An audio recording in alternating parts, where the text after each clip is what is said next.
Maduro convocou o embaixador dos Estados, né, da Venezuela no Brasil, né, para poder pedir explicações. Então eu tenho aqui uma notícia muito ruim para dar para o Maduro, direto do São João do Rei, a capital brasileira da liberdade. Esta é a Comissão Cidadã de Inquérito. E eu quero dizer para o Maduro que ele pode desistir do Lula, porque o Lula não é mais aquele companheiro que você contava com ele nas horas difíceis e nas horas boas. Por que eu digo isso? Porque o Maduro sempre foi parceiro do Lula e o processo de eleição da Venezuela é idêntico ao processo eleitoral no Brasil, entendeu? E quando eu digo para você que aqui no Brasil a gente tem problema, o problema não é no, eles põem um logaritmo, sabe, alguma coisa no código, fonte, não é nada disso. É justamente isso que a gente vem falando aqui. É a apropriação, né, dos votos da abstenção que acontece através da propriedade que o mesário tem na hora de cadastrar a sua digital. Eu vou tentar mostrar para vocês, por exemplo, em exemplos práticos, por que eu acredito nisso. Entendeu? Vamos começar pelas eleições aqui no Brasil, tá certo? Essas agora recentes. Vamos aqui para Cuiabá, ó, por exemplo. Ó. Ganhou um candidato da oposição, do PL, o Abílio. Ganhou de quem? Do candidato do governo, Lúdio, do PT. 53 a 46. Ou seja, o Abílio teve 161.540 votos. O Lúdio, do PT, teve 138.683 votos. Então, somando esses dois, daria mais de 300 mil votos. Sem contar nulos, brancos, né? E tudo mais. Agora, presta atenção. Olhando lá em cima no gráfico, onde está escrito 94,3% das sessões totalizadas. Nós estamos falando de Cuiabá, tá certo? Uma capital do Mato Grosso, né? E a totalização de todas as urnas, quer dizer, de 94% de todas as urnas, aconteceu às 16 horas e 34 minutos. Que, como o Mato Grosso tem um fuso horário diferente, entendeu? Seria às 17 horas e 34 minutos. Porque as urnas foram ligadas no mesmo instante.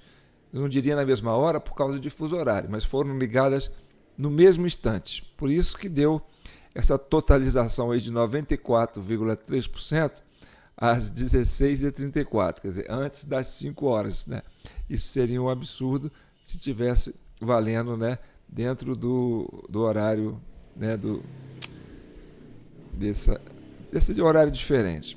Então, contando os minutos, foram 34 minutos para alcançar 94,3% de todas as urnas eleitorais, isso já no TSE, no computador, já totalizadas, entendeu? E divulgadas para a população. Bem, então agora nós vamos, nesse intervalo de tempo, ó, de 34 para... Espera aí que eu coloquei errado aqui. De 34 para Belo Horizonte. Belo Horizonte, 29 minutos. Então, 34 minutos em Cuiabá deu 94% de totalização. Com 29 minutos e 51 minutos, quer dizer, 29 minutos e 50 segundos, ou seja, meia hora, né? Os dois quase no mesmo tempo, meia hora de totalização, Belo Horizonte apenas 3,88% das sessões totalizadas.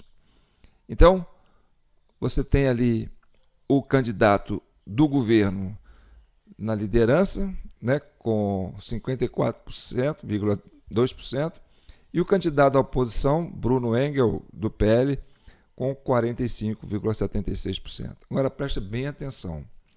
Aqui você tem o candidato do governo ganhando do candidato da oposição, com 3,88% das sessões totalizadas em meia hora. E agora você tem, em Cuiabá, um candidato da oposição ganhando, né, do candidato do governo com 94,03% das sessões totalizadas. E meia hora também, praticamente meia hora, né? 34 minutos aqui, meia hora. Então, meia hora para um, meia hora para outro. Sendo que Cuiabá, 94% totalizadas, tá certo? E Belo Horizonte, 3,88% das urnas totalizadas, ainda com meia hora, né? Já com meia hora de apuração, né? De totalização. Bem, aí você fala, não, Cuiabá é uma cidade muito mais desenvolvida que Belo Horizonte, tem uma linha de internet mais sofisticada, né? O pessoal lá é mais esperto que Belo Horizonte. Nada a ver. Inclusive, Belo Horizonte está mais perto de Brasília do que Cuiabá, se for olhar mesmo, né? Eu acho que tem uma distância aí razoável. Então, o que se você atribui ao fato de Belo Horizonte segurar, né, os mesários segurarem as urnas?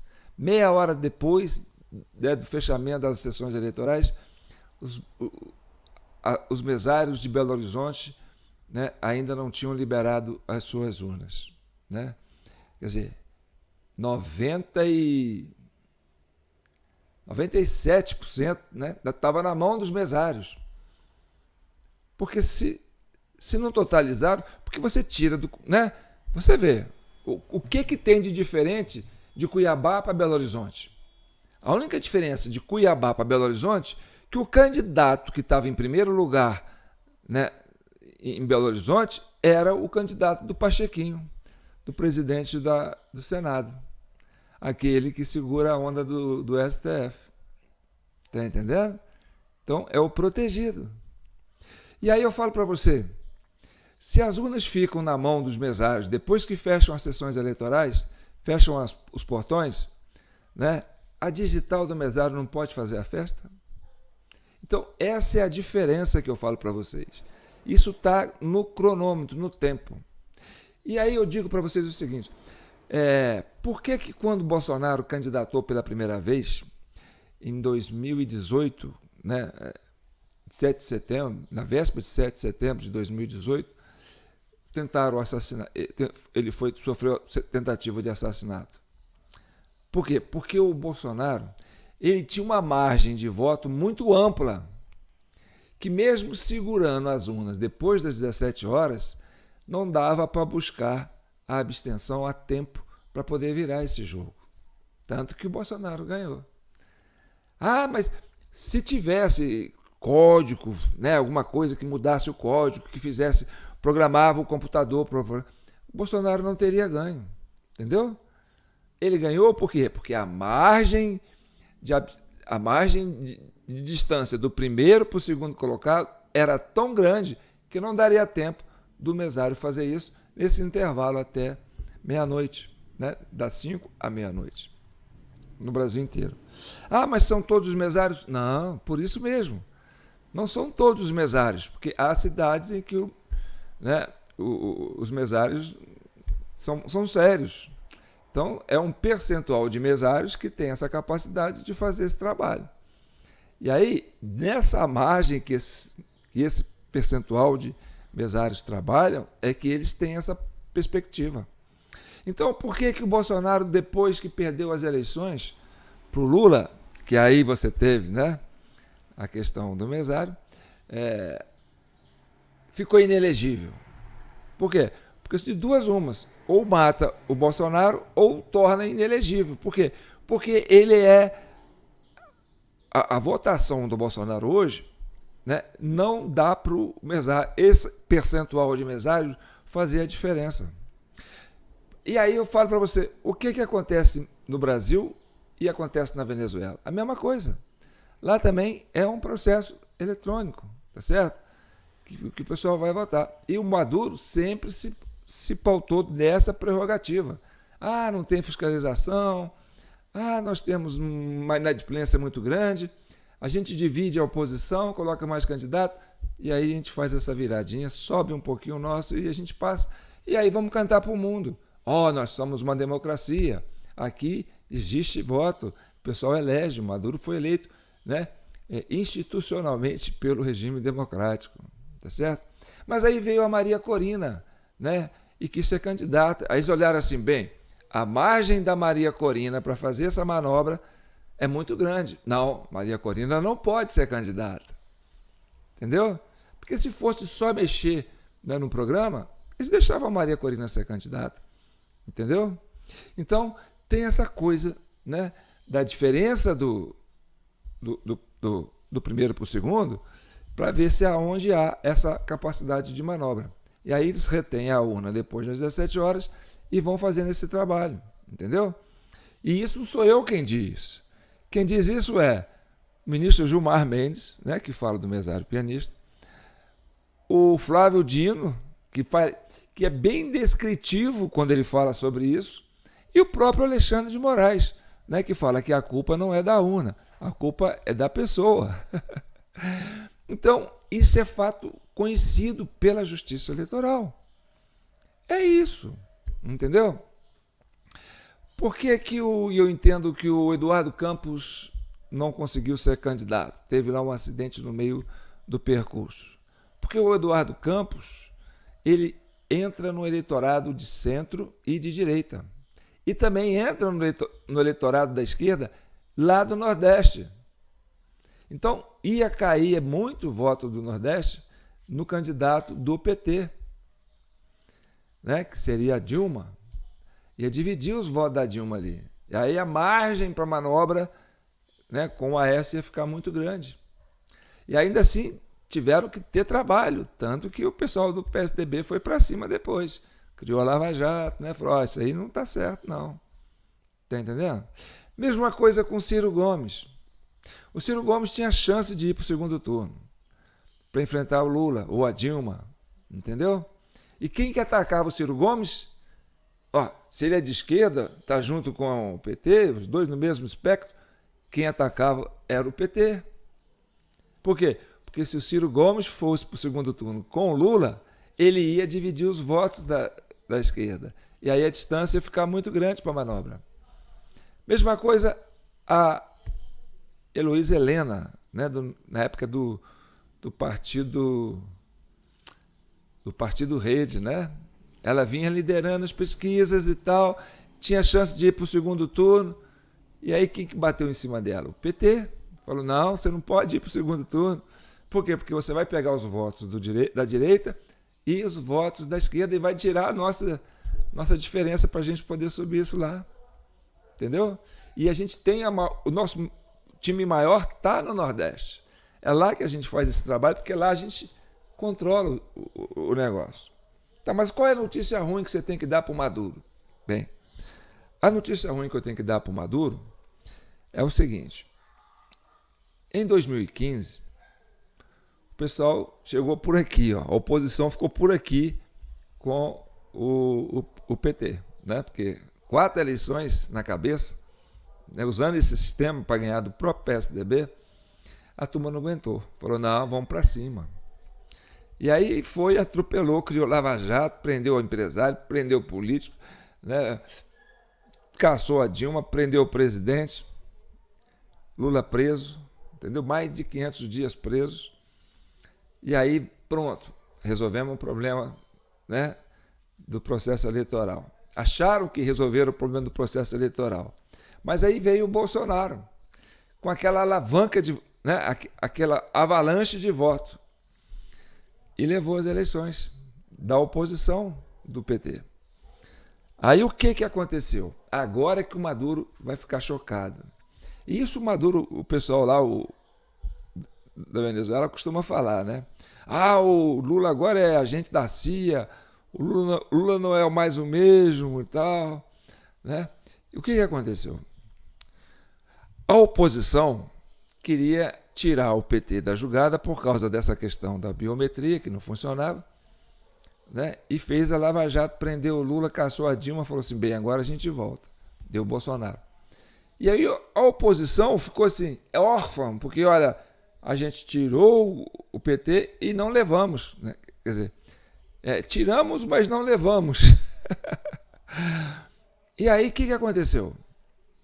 O próprio Alexandre de Moraes, usando seus argumentos ali, com seu pessoal de advogado, tal, seu escritório, né, chegou até o Haddad, que o Haddad era muito próximo do Lula, falou, ó, vê com o Lula lá como é que a gente faz, né, se ele topa fazer uma parceria com a gente da oposição, né, a gente cancela todos os processos contra ele, né, devolve o dinheiro do pessoal da Lava Jato, né, e traz ele de volta para fazer para a campanha e a gente sai de vice.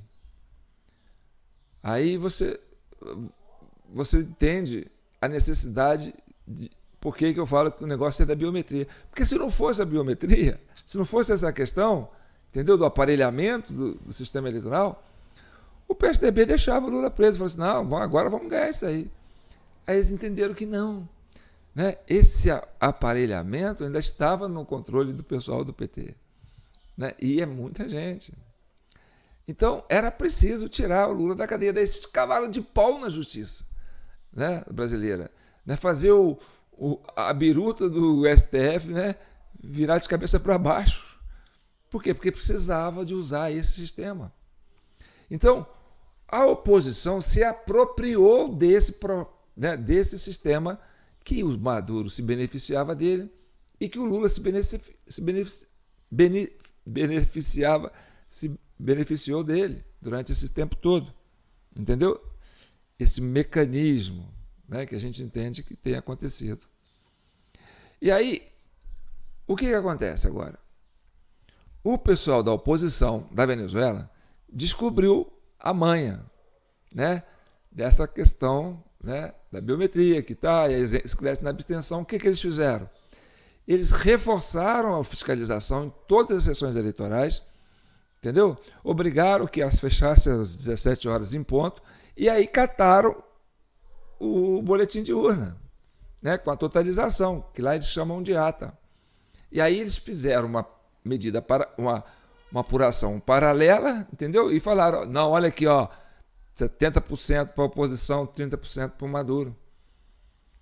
E aí o Maduro falou, bem, não posso mostrar as atas, porque eles estão certos. Só que eu tenho a justiça do meu lado ainda. E a justiça vai dizer que eu ganhei. Entendeu? E aí eles vão ter que aceitar. Aí o povo foi para a rua, falou, a gente não aceita, porque a gente tem o resultado das eleições. Não, vocês vão ter que aceitar. E aí criou-se lá o que se chama-se terrorismo de Estado, né? Infiltrou o pessoal da esquerda na manifestação, né, da oposição, fez uma quebradeira lá e prenderam 2.000 pessoas, né? Algumas desaparecidas, algumas morreram, todos presos políticos, né, que eles induziram, né, sem crime. E aí você tem esse paralelo com o Brasil, né? Que o Brasil também, né, ó, contestou o resultado. Né? Falou, isso aí não está certo, a gente quer conhecer. Só que a oposição do Brasil não era tão madura como a oposição na Venezuela, que dominou o processo. Falou, é por aqui que eles ganham, então é isso que nós vamos fazer. Mas a oposição no Brasil, ela é meio capenga nesse aspecto, ela está verde nisso, entendeu? Não fez. Mas mesmo assim, ela sabia que não tinha perdido, né? Foi para a oposição ao PT e ao PSDB, porque quando o PSDB era oposição do PT, quem estava batendo, né, era o PT, era o PSDB. Depois que o Lula foi preso, que o Bolsonaro ganhou, a oposição do PT se aliou ao PT e se apropriou do sistema, que é o sistema que o Maduro usa. que o Maduro usa. Entendeu? Então, a dificuldade hoje para o governo brasileiro de lidar com essa questão da Venezuela é por causa das questões, né, paralelas à semelhança do processo. É a mesma coisa.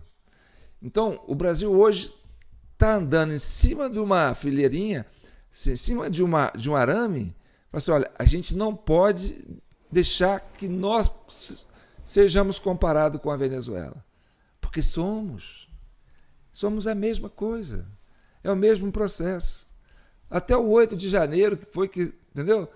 Que foi o terrorismo de Estado, eles armaram, prenderam mais de 1.200 pessoas inocentes. Agora a turma está aí pedindo a anistia. Então, o problema do Maduro é o seguinte, olha, a antiga oposição do PT negociou com o PT, falou, olha, eu deixo você voltar ao poder se a gente voltar junto, mas a gente quer ser participante desse processo, né, desse mecanismo que vocês usavam.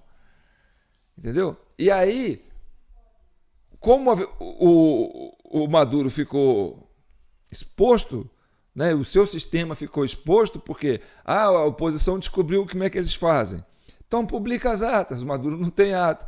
E o Lula fica sem ter o que fazer. Fala assim, bom, eu não posso, né? Eu não posso reconhecer porque tem que publicar ata. Eu não posso reconhecer que a oposição ganhou porque eu sou, né, ligado ao Maduro e o que a gente faz aqui é o que eles fazem lá. E aí ficou entendeu? O Lula ficou em lugar nenhum.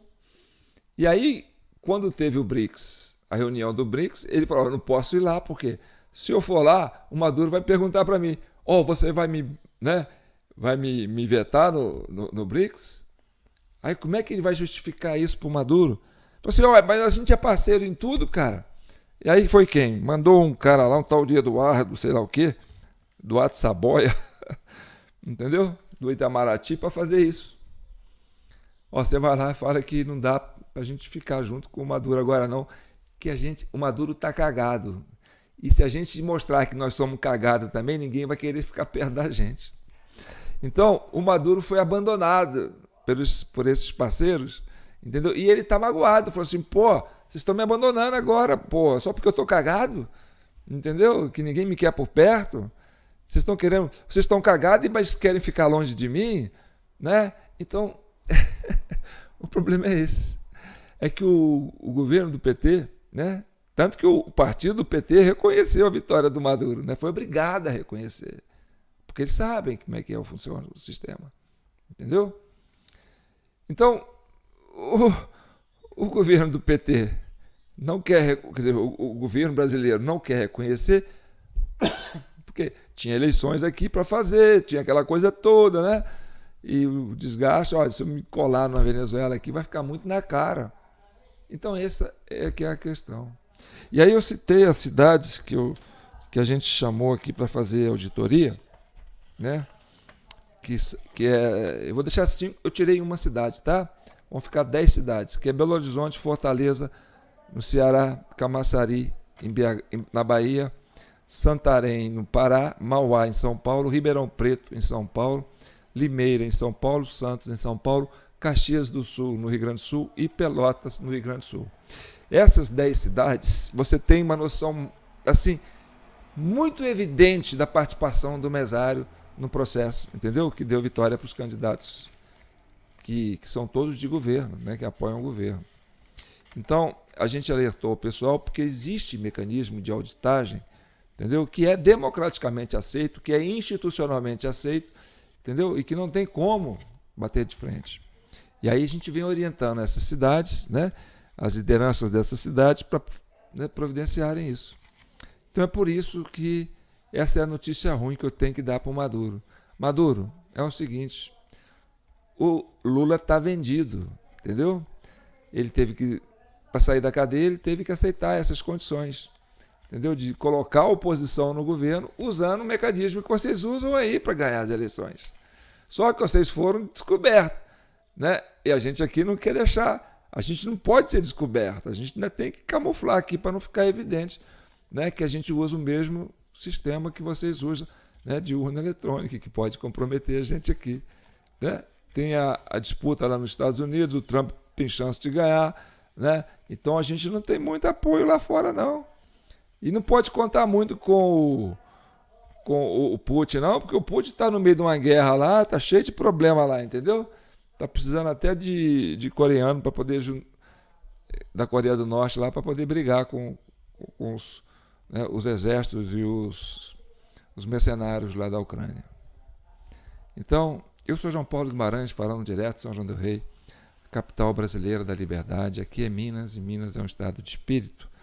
A coisa com a Venezuela não está boa não, viu, gente? O negócio está ruim, está russo. Nós temos exércitos nas Forças Armadas, estão fazendo manobras militares na fronteira, né? Porque a gente não sabe até onde o